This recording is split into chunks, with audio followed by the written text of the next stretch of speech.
జిల్లా గంగాధర నెల్లూరు మండల పరిధిలోని కొట్రకోన లక్ష్మీరెడ్డిపల్లి సమీపంలో క్వారీలో భారీ పేలుడు సంభవించింది. దీంతో స్థానికులు ఒక్కసారిగా ఉలిక్కిపడ్డారు. పేలుడు శబ్దానికి ఇళ్ల కిటికీలు పగిలినట్టు స్థానికులు తెలిపారు. అంతేకాదు ఇంట్లో సామాగ్రి ధ్వంసం అయినట్లు వెల్లడించారు. సమాచారం లేకుండానే క్వారీలో పేలుడు జరిపారని గ్రామస్తులు ఆవేదన వ్యక్తం చేశారు.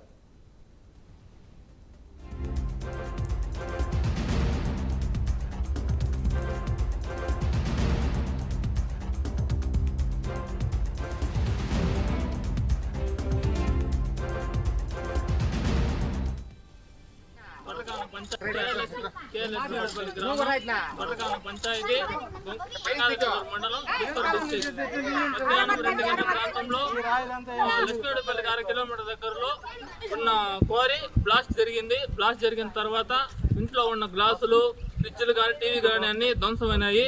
దీనికి కారణమైన క్వారీ వాళ్ళు మాకు సమాచారం చెప్పాలని, మాకు ఇలా ఎప్పుడు జరగకూడదనేసి ప్రభుత్వం నుంచి మాకు ఏదైనా చట్టపరమైన సౌకర్యం కల్పించాలనేసి మరునాడు ఇలా 2-3 సార్లు జరిగినాయి. మేము ప్రభుత్వం ఆల్రెడీ ఇచ్చాము, సర్పంచ్ గారికి కూడా ఇంటిమేట్ చేసినాము. దీని నుంచి మాకు ఏదైనా ఇచ్చేయాలనేసి కోరుకుంటాను గ్రామస్తులు.